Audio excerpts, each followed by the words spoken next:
बसपा प्रमुख मायावती ने मध्य प्रदेश के पदाधिकारियों की बैठक में विधानसभा चुनाव की तैयारियों की समीक्षा की और सरकार में शामिल होने की संभावना पर अपने विचार रखे।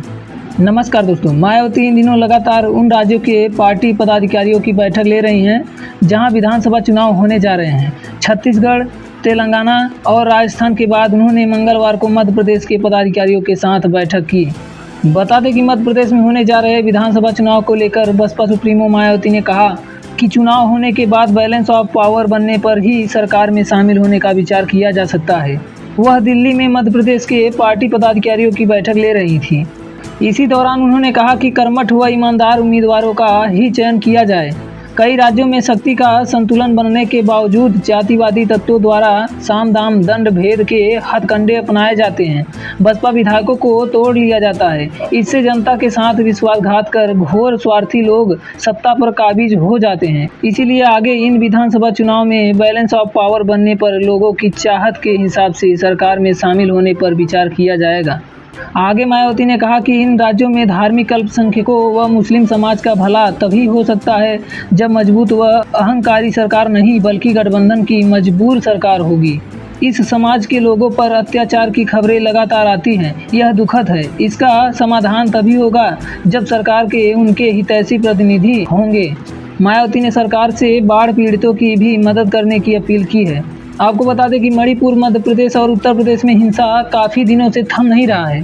लगातार दलितों और पिछड़ों और मुसलमानों को टारगेट किया जा रहा है। इसी पर कई लोगों ने ट्वीट करते हुए ट्विटर पर लिखा कि आम दलितों पर रौब झाड़ना, जाति सूचक गाली गलौज करना, छोटी मोटी बात पर भी मारपीट कर देना और कोई हिम्मत करके पुलिस थाने तक चला भी जाए तो पुलिस वाला ही डांट मार के भगा दे। ऐसी परंपरा भारत देश के तकरीबन हर राज्य की रही है। हर 5 साल में सत्ता बदलती रही है, लेकिन किसी ने किसी परंपरा पर पाबंदी लगाने की कभी कोई पहल नहीं हुई। दलित वर्गों से संबंधित गरीब लोगों के मान सम्मान की किसी सरकार को कोई चिंता नहीं दिखी।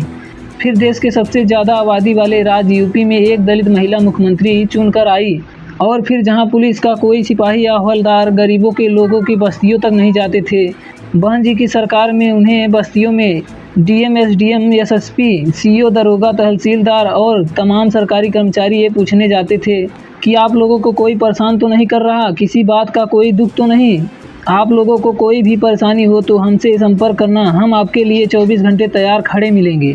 सत्ता में बहुत ताकत होती है, वो बड़े बड़े गुंडों मवालियों तक को कुचलना जानती है। आपको बता दें कि मायावती के 5 साल के कार्यकाल में गुंडे जान बचाकर यूपी से भागने लगे थे। इस तरह का उनका लॉ एंड ऑर्डर रहा करता था। और आज पेशाब कांड के बाद अब मध्य प्रदेश में मल कांड।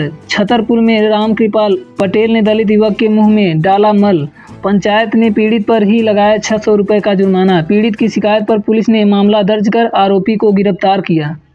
और आम आदमी पार्टी के संजय सिंह का कहना है कि मैंने 267 के अनुसार सभापति से मणिपुर पर चर्चा की मांग की।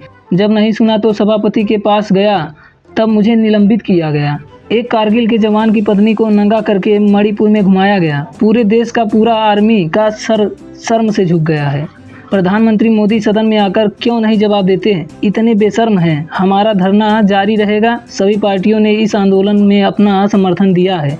आपको बता दें कि नायक वन न्यूज चैनल ने ट्वीट करते हुए लिखा, मोदी हटाओ देश बचाओ मणिपुर से शुरू, फिर भी 400 सीट जीतने के दावे हो रहे हैं सिर्फ ईवीएम के दम पर। आपको क्या लगता है, क्या 2024 में ईवीएम बैन होना चाहिए कि नहीं? कमेंट करके जरूर बताएं। धन्यवाद।